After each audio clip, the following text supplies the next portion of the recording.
자, 오늘은 특별히 상구다방 동작구 상도 1동 440번지 상구다방에서 예배를 드리고 있습니다. 상구다방의 의미는 한자어인데요. 상, 항상, 구, 구하라, 다, 많은, 방, 나라를.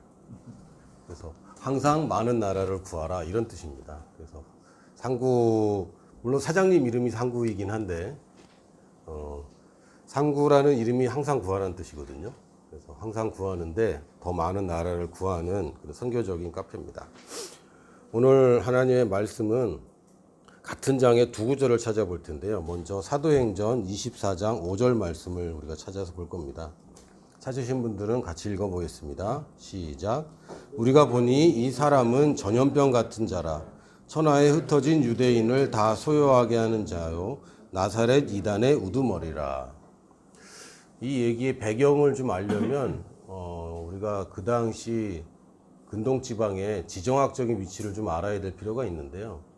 지금 이 배경을 잠깐 설명하자면 사도 바울이 선교 여행을 다 마치고 예루살렘으로 돌아가겠다고 결정을 합니다. 거기가 어디냐면 가이사랴라는 곳이에요. 가이사랴는 구약에는 그 지명이 나오지 않습니다. 왜냐하면 신약에 들어와서 새로 만든 항구 도시입니다. 헤롯 왕, 우리가 잘 아는 그 헤롯 왕, 예수님을 죽이려고 했던 그 헤롯 왕이 황제에게 잘 보이고 싶어서 그리고 그 당시에 항구 도시는 가장 큰 항구 도시는 욥바라는 곳이 있었습니다. 욥바는 뭐 성경에 등장하는 도시죠. 근데 여기는 완전 히브리 문화가 있는 곳이라 로마 사람이 로마 문화로 헬레니즘 문화로 항구를 이용하고 싶어서 욥바 밑에 욥바 위에인가? 욥바 위에 항구 도시를 하나 만들었어요. 그래서 거기를 간척을 합니다.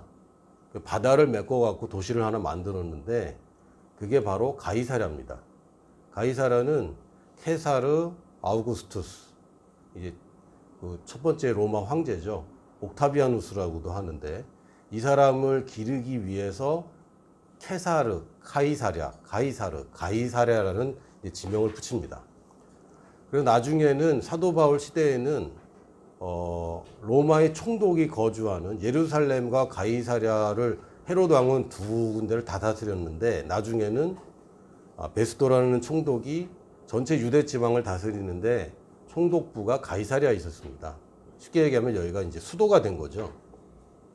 근데 이 사도 바울이 가이사랴로 내려와서 이제 예루살렘에 가겠다고 할 때에 그 빌립의 딸들이 예언을 하기를 묶인다고 가지 말라고 말리는데 사도 바울은 굳이 예루살렘에 가야 되겠다라고 예루살렘에 내려갔다가 예루살렘에서 사도 바울이 전도하고 다녔던 그 지역에 있던 유대인들이 내려왔는데 사도 바울은 모함을 하기 시작했어요. 이단이라고 이상한 거 전하고 우리 유대교 여호와 하나님을 멸시한다고 이제 거짓 소문을 냈고 그래서 체포되어서 다시 가이사랴로 압송됩니다. 왜냐하면 총독부가 가이사랴에 있기 때문에. 그러니까 가이사랴에서 예루살렘에 가지 말라는 예언을 듣고 예루살렘에 갔다가 잡혀서 가이사랴로 다시 후송된 거예요. 그래서 성경에 가이사랴가 굉장히 많이 등장합니다. 사도 바울이 선교 여행을 떠날 때마다 출발한 도시가 거의 가이사랴고 도착한 도시도 가이사랴가 됩니다. 왜? 가장 큰 항구이기 때문에.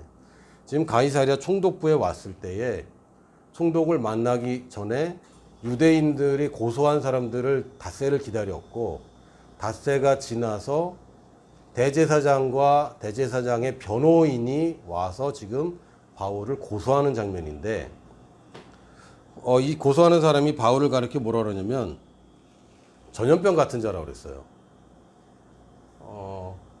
우리나라 말에도 이런 연병할이라는 욕이 있습니다. 이게 이제 아주 나쁜 욕이에요. 지금 여러분 코로나 사태 때문에 지금 굉장히 많은 사람이 고통당하고 있잖아요. 그러니까 혼자 아픈 게 아니라 그리고 가족과 다 단절되고 옛날에도 연병이 돌면 마을이 고립되고 집이 고립되고 그냥 외롭게 죽어가는 병입니다. 전염병이라는 것이. 그래서 연병을 하면은 아주 나쁜 욕인데 이 변호인이 바울을 고소하면서 전염병 같은 자다 이렇게 표현을 했습니다. 바이러스가 퍼져나가는데 전염병이 이렇게 파괴적이게 되려면 세 가지 요소가 필요하다고 생각이 됩니다. 첫 번째는 이 바이러스가 생명력이 강해야 돼요. 그러니까 바이러스가 그냥 열에 노출돼서 금방 죽어버리고 또는 공기에 노출돼서 죽어버리고 환경적으로 그냥 빨리빨리 죽어버린다면 생명력이 길지 않다면 이렇게 전파될 수가 없습니다. 그런데 생명력이 굉장히 강한 바이러스이기 때문에 지금 전파를 많이 하는 거고요. 두 번째는 전염력이 굉장히 강하다. 그러니까 나는 굉장히 강한 바이러스인데 별로 전염을 잘 되지 않는다. 이러면 사실 위험하지 않아요. 나만 죽으면 되니까. 그런데 전염력도 강하다. 세 번째는 살상력이 강하다. 걸리면 죽을 수 있는 거죠. 물론 지금 현재 사망률이 그렇게 높지는 않습니다. 지금 코로나가 사망률이 굉장히 높은 병은 아니에요. 사실 지금까지 발견된 전 세계에 유행했던 아주 무시무시한 병들이 있는데 흑사병이라든지 에볼라 같은 경우가 이 세 가지를 다 가진 거죠. 이게 생명력이 길기 때문에 어떤 환경에서도 이 바이러스들이 생존을 할 뿐만 아니라 쉽게 전달이 되고, 그런데 아이러니하게도 전달되면 또 사망률이 높은 바이러스들이에요. 이게 이제 위험한 겁니다. 근데 문제가 뭐냐면 치사율이 높이면 전염력이 떨어집니다. 왜냐하면 숙주가 빨리 죽어버리기 때문에 전달을 많이 못하게 되는 거죠. 지금 코로나가 왜 이렇게 힘들게 하냐면 증상이 발현되기 전에 전염되기 때문에 그렇습니다. 그러니까 자기가 감염됐는지 모르는 채에 빨리빨리 전염이 되는 거예요. 그러니까 내가 증상이 나타나서 이거 나 좀 격리해야 될 것 같은데 하면 벌써 이 감염을 시키고 있던 거죠. 이해가 됐습니까? 그러니까 증상이 나타나기 전에도 감염을 할 정도로 감염력이 큰 겁니다. 다시 얘기하면 감염돼서 오래된 사람이 전염시키는 게 아니라 감염이 되자마자 전염을 빨리 시키는 것이 사실은 굉장히 위험한 바이러스가 되는데, 지금 현재 한국에서는 두 가지 바이러스가 콜라보를 이루기 때문에 지금 문제가 됐거든요. 첫 번째 바이러스는 코로나 바이러스고요. 두 번째 바이러스는 신천지입니다. 우리가 볼 때는 신천지를 보면 전염병 같은 이런 생각이 드는 거죠. 근데 그들 입장에서는 사실은 이건 굉장한 칭찬입니다. 종교가 퍼져나가는데 이게 전염병 같다라고 얘기하는 건요, 굉장한 인정해 주는 거고, 적이지만 적을 아주 나쁘게 얘기하는 거지만 사실은 인정하는 겁니다. 근데 사도 바울이 전했던 복음은 전염병 같은 찬사를 받았는데, 지금 현재 한국의 기독교와 교회는 그런 칭찬을 못 받고 있는 거죠. 사회적으로 이 기독교 너무 빨리 퍼지는 거 아니냐? 이걸 어떻게 막냐? 이제 이런 얘기가 나와야 정상인데, 신천지는 전염병 같은 역할을 하고 있어요. 근데 새하늘과 새 땅을 바라는 우리들은 그런 역할이 좀 약한 편입니다. 지금 문제가 좀 있는 거죠. 지금 중국 같은 데서는 기독교를 굉장히 탄압합니다. 왜냐하면 전염병 같이 번지고 있거든요. 근데 한국은 걸릴 사람 다 걸린 상황 같은. 제 신천지에 이제 남편이 신천지에 이제 포섭이 됐다가 결국은 빠져나온 사람들 이런 얘기들이 이제 인터넷에 많이 나오는데, 특징이 뭐냐면요, 굉장히 조직적으로 움직이더라. 그리고 한 사람을 물면 끝까지 가더라. 그러니까 한 사람을 포섭하기 위해서 굉장히 치밀하게 접근을 하고요. 물론 이제 사기입니다. 그렇게 하면 안 돼요. 그런데 이 사람을 끝까지 어떻게든 놓치지 않으려고 굉장한 노력을 하는 걸 볼 수 있었습니다. 근데 지금 현재 교회들이 점잖아졌고 굉장히 온화해졌고 사람들한테 욕먹는 것이 두려워서 지금 복음을 제대로 못 전하고 있는 걸 볼 수 있는데, 전염병이 위력이 있으려면 첫 번째는 생존 능력이 있어야 되고, 두 번째는 가리지 않고 전염시켜야 되고, 남녀노소 불문하고, 그리고 세 번째는 치명적인 영향력을 전파해야 됩니다.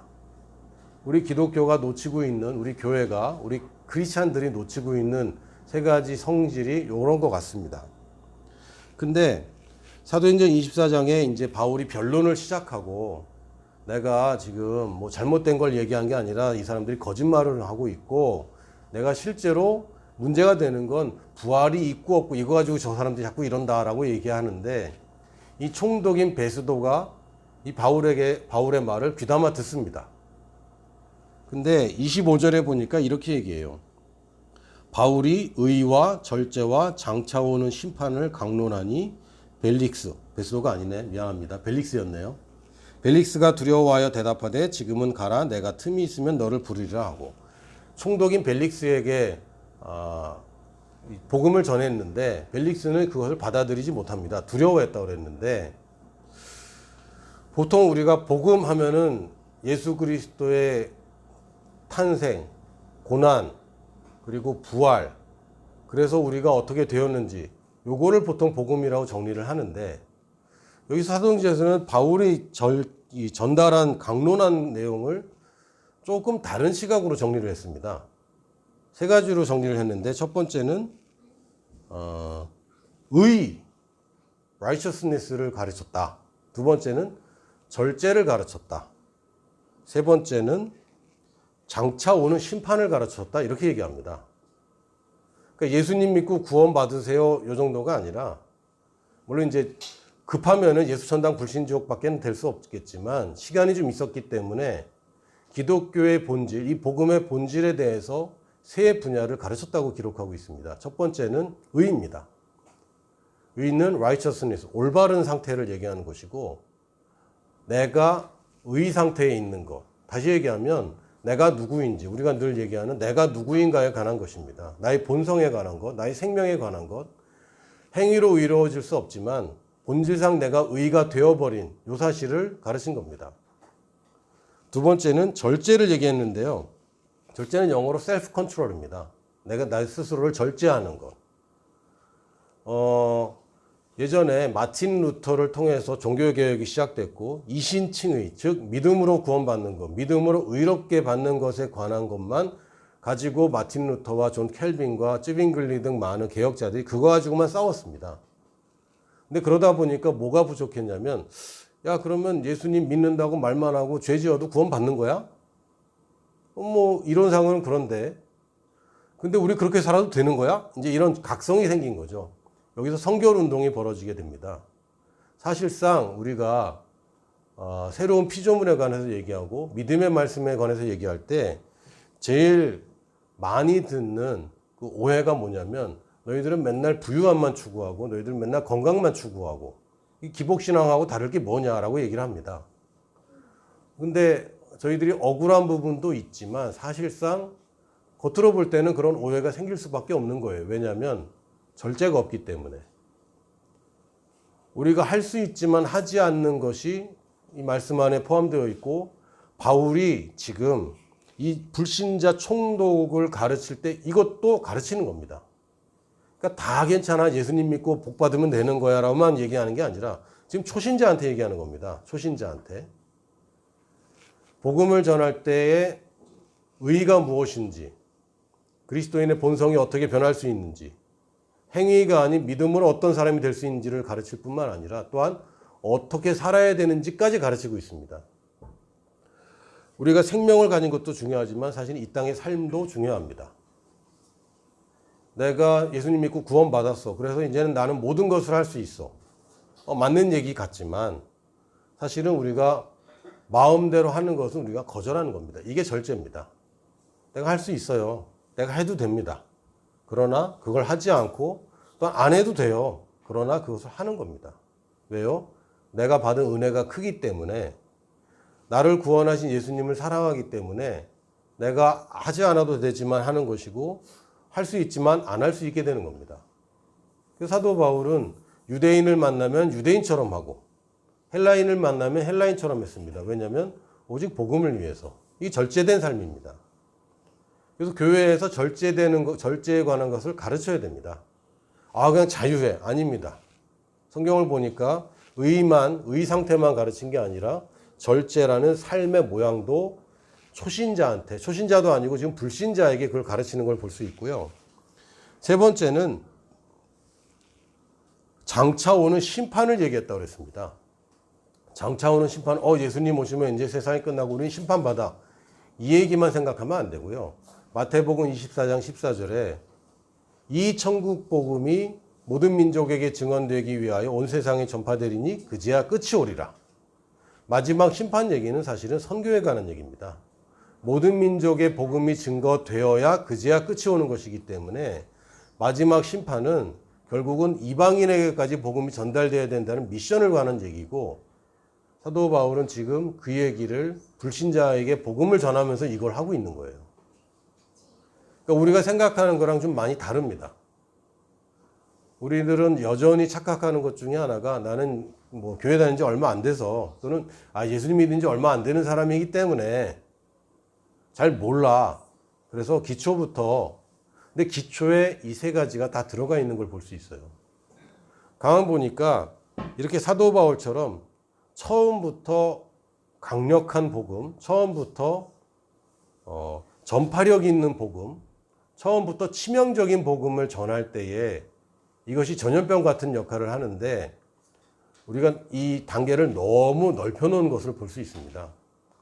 사도 바울은 이 벨릭스에게 복음을 전하면서 굉장히 생명력 있는 의라는 이걸 처음부터 얘기를 했고, 또 어떻게 살아야 되는지, 다른 사람에게 어떤 삶으로 보여줘야 되는지도 전파력까지 전달해 줬고, 세 번째는 치명적으로 인생, 생애를 바꿀 수 있는 미션이라는 것까지 얘기를 해줬습니다. 지금 당장 벗어나는 게 아니라 내 생애에 관한 얘기까지 해준 거죠. 근데 재밌는 것은 생명이나 삶이나 생애 모든 단어가 영어로는 라이프 한 단어입니다. 그냥 라이프예요. 내 생명을 가지면 당연히 그런 삶을 사는 것이고, 그런 삶을 사는 것은 당장만 중요한 것이 아니라 내 목숨을 건 내 생애의 미션까지 포함하는 것입니다. 이게 우리가 전하는 복음, 생명의 복음입니다. 그래서 우리의 복음이, 제가 정리를 해봤는데요. 삶으로 전해지는, 삶으로 보여지는 생명이 땅끝까지 전달되는 것. 그냥 이것이 우리의 생명입니다. 그냥 우리가 풍성한 삶을 사는 것, 이것만이 우리의 생명이 아닙니다. 여기서는 고생하지만 나중에 천국 가면은 그때는 편해지겠지. 이것도 우리의 생명이 아닙니다. 우리의 생명은 지금 우리를 건강하게 하고 부유하게 할 뿐만 아니라, 우리의 삶을 통해서 나처럼 살고 싶어 하는 사람들이 나오는, 보여지는 삶으로 나타나는 생명일 뿐만 아니라, 또한 땅끝까지 전달되는 생명입니다. 이 세 가지를 사도 바울이 전했고, 우리가 알고 있는 이 복음도 당연히 이 생명, 세 가지에 관한 얘기입니다. 내 생명과 삶과 생애에 관한, 내 평생에 관한 이런 복음입니다. 그래서 이 삶이 변화되는 것이 우리의 임무이고, 또한 이 삶이 변화될 때 우리가 전파력을 갖게 됩니다. 여러분이 스스로 생각할 때 나는 온전한 크리스찬 같이 살고 있지는 않은 것 같은데, 그럴 수 있어요. 그러나 여러분이 지금 현재의 삶에 대해서는 여러분이 죄의식을 느끼지 않아도 됩니다.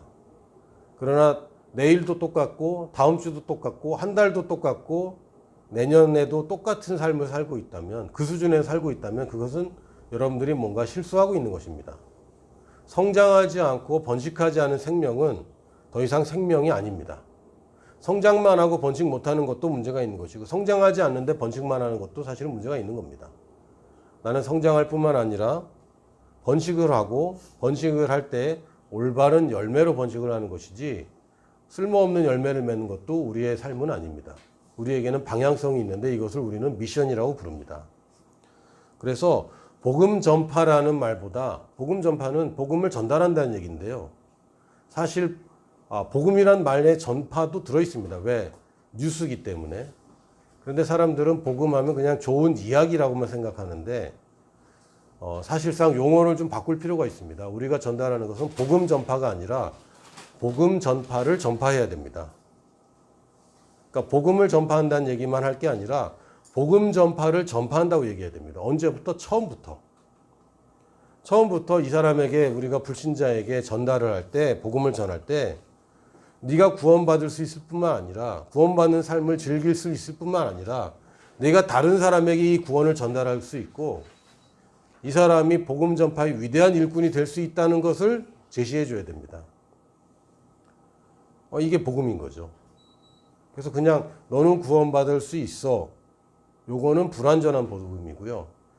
내가 구원받을 뿐만 아니라 내가 다른 사람들을 구원할 수 있어, 여기까지 가야 온전한 복음입니다. 따라해 볼까요? 복음 전파의 전파. 우리가 전파하는 것은 복음 전파이지 복음에서 멈추는 것이 아닙니다. 그래서 오직 예수, 오직 말씀, 오직 믿음 뭐 이런 얘기 좋은데요. 거기에 늘 전달되는 것을 우리는 꼭 명심해야 됩니다. 우리의 본질은 전염병입니다. 그냥 병이 아니라 전염병이고, 우리는 병들어서 죽게 되는 그런 전염병이 아니라 생명을 얻게 하는 전염성 있는 전염 생명입니다. 이걸 명심하시고, 특히 지금 코로나 사태 때문에 지금 많은 사람들이 고통받고 있는데, 여러분 시편 91편을 꼭 묵상하시고 읽어보시고, 또 이번 주 용인 그리스도의 대사들 교회 설교 내용이 시편 91편을 가지고 하셨더라고요. 그래서 설교 말씀을 인터넷에서 찾아 들으시면 많은 도움이 될 거라고 생각합니다. 그러나 우리는 지금 두려워할 뿐만이 아니라 우리가 지금 뭔가 생명을 전파하는 역할을 해야 되고, 나는 괜찮아. 나는 하나님 지켜주니까 괜찮아. 아니요. 이 사람도 그런 보호를 받아야 되고, 이 사람도 지금 이 사태에서도 구원을 받아야 됩니다. 지금 자영업자들 뿐만 아니라 저희 우리나라 산업 경제 전반에 지금 큰 충격을 주고 있는데, 그래도 나는 괜찮아. 이 정도가 아니라 저 사람도 괜찮도록 우리가 복음을 전파해야 됩니다. 그리고 전파할 때 네가 다른 사람들을 도와줄 수 있어라고 얘기해 줘야 됩니다. 거기까지 복제하고 거기까지 전달하는 우리는 보내는 교회입니다. 할렐루야.